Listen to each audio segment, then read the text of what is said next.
Hello friends, welcome to विज्ञान तक। Friends, यह क्लास 12 के बायोलॉजी का फुल कोर्स चल रहा है। अध्याय नंबर है 5 और अध्याय का नाम है वंशागति और विविधता के सिद्धांत। फ्रेंड्स, मैंने क्लास 12 के 4 चैप्टर का वीडियो पहले ही बना दिया है, साथ ही लेसन 1 से 4 तथा लेसन 12 और 11 दोनों का मैंने वीडियो पहले ही बना दिया है। अगर आपने वो सभी वीडियो नहीं देखे हैं तो आपको ऊपर यहाँ पे आई बटन पे उनका या फिर नीचे डिस्क्रिप्शन में लिंक मिल जाएगा। आप जा करके वहां से उन सभी वीडियो को देख सकते हैं ताकि आपकी तैयारी अच्छी हो सके। तो चलिए अब बिना किसी देरी के आज की वीडियो को शुरू करते हैं। तो आज हम लोग पढ़ने वाले हैं वंशागति और विविधता के सिद्धांत। ठीक है, ये आज हम लोग जानने वाले हैं। चलिए इसके पॉइंट पे आएंगे। इससे पहले मैं आपसे कुछ प्रश्न पूछना चाहता हूँ। फ्रेंड्स, क्या आपने सोचा है कि कोई भी जीव अपनी जैसे ही संतति क्यों उत्पन्न करता है? ऐसा कौन सा कारण है? जैसे जो गाय को देखिएगा तो गाय अपनी जैसी संतति यानी गाय ही पैदा करती है। ऐसे ही कुत्ते को देखिए, बिल्ली को देखिए या फिर पौधे को देखिए। आम का जो पौधा होता है वो भी आम के जैसा ही होता है। हाँ, उसमें कुछ विभिन्नता पाई जाती है, थोड़ा सा अंतर जरूर होता है, लेकिन ऐसा क्यों होता है कि जो जीव होते हैं वो अपने जैसे ही संतति पैदा करते हैं? आखिर उसके पीछे का कारण क्या है? तो चलिए आज हम लोग इसी बात का पता लगाने वाले हैं। हमारे जो पूर्वज थे वे लोग भी यही जानना चाहते थे कि आखिर जो जीव होते हैं उनमें विभिन्नता कैसे उत्पन्न होती है।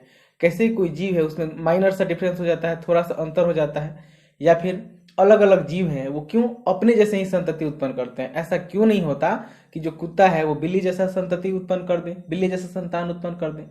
तो इन सभी के बारे में वो लोग भी पता लगाना चाहते थे। और उन लोगों को लगभग हम बात करें तो 8,000 से 10,000 ईसा पूर्व पहले उन लोग को पता चल गया था कि जो कोई भी जीव है अपने जैसा संतति इसीलिए उत्पन्न करता है क्योंकि उसमें लैंगिक जनन होता है। यानी जनन के माध्यम से ही ये डिसाइड होता है कि कोई भी जीव अपने जैसा ही संतति उत्पन्न करेगा। लेकिन उन लोगों को ये पता नहीं चला था कि आखिर लैंगिक जनन से तो होता है, लेकिन लैंगिक जनन आपको पता है एक काफी जटिल प्रक्रिया है।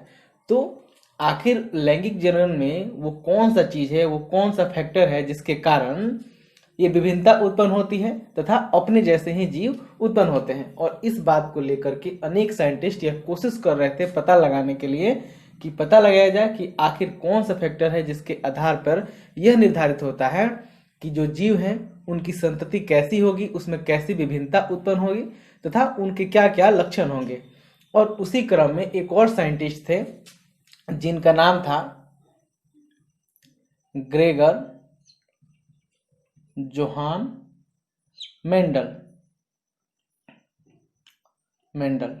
ठीक है, इन्होंने 1857 से लेकर 1865 तक अनेकों प्रयोग किए। ठीक है, किस पे प्रयोग किए? तो मटर के पौधे पे। किस पे प्रयोग किए? तो मटर के पौधे पे अनेक सारा प्रयोग किए और उस आधार पे वे कुछ अपना विचार प्रस्तुत किए और उस पर उन्होंने बताने का कोशिश किया कि किस तरह से जो जीव हैं उनमें विभिन्नताएं कैसे उत्पन्न होती हैं और कैसे उनके लक्षण प्रभावित होते हैं या फिर अप्रभावित रहते हैं। ठीक है, तो उन्होंने कब कोशिश किया था? 1857 से लेकर के 1865 तक अनेक सारे प्रयोग किए। जैसा कि मैंने आपको बताया, उन्होंने इसके लिए कौन सा पौधा चुना था?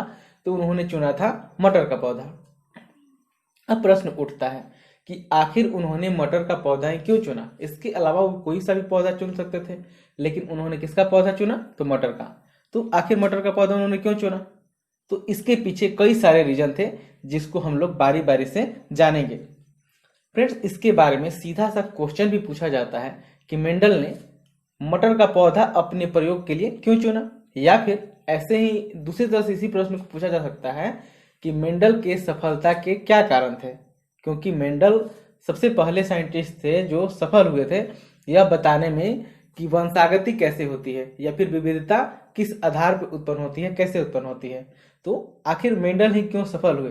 तो इसके पीछे रीजन क्या था कि उन्होंने मटर के पौधे को चुना था।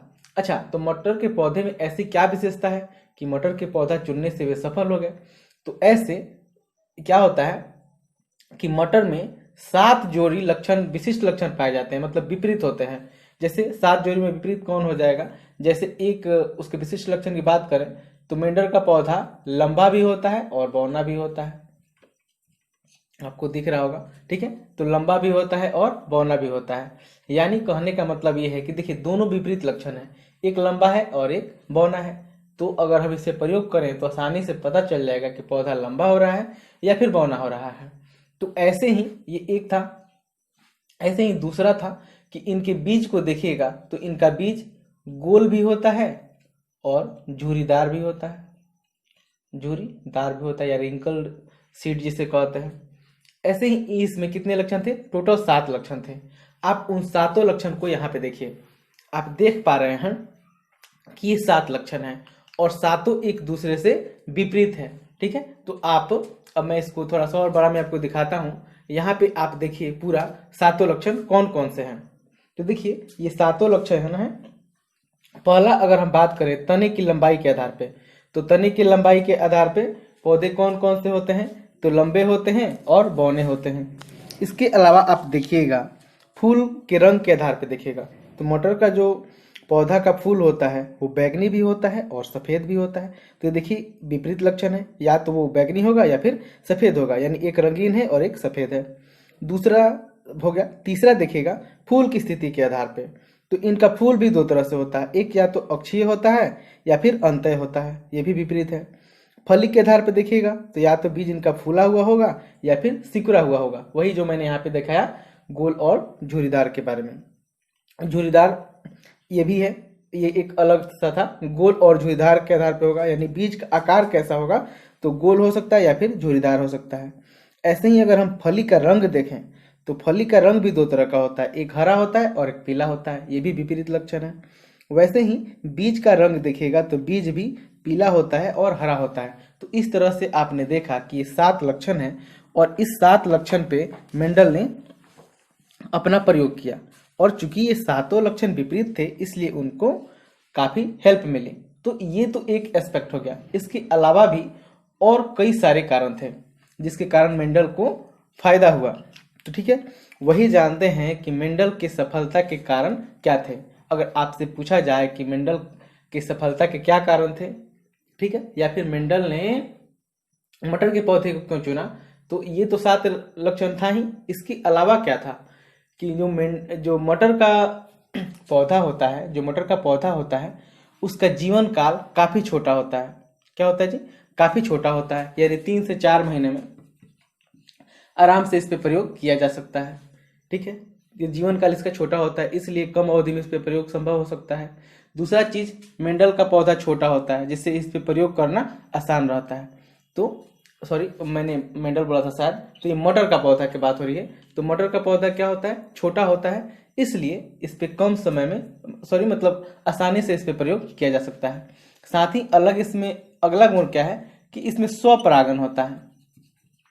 स्वपरागन, आप अगर नहीं जानते हैं ये परागन क्या होता है, स्वपरागन क्या होता है, पर परागन क्या होता है, तो आप दूसरे चैप्टर का वीडियो देखिए, उसका भी लिंक आपको नीचे डिस्क्रिप्शन में मिल जाएगा।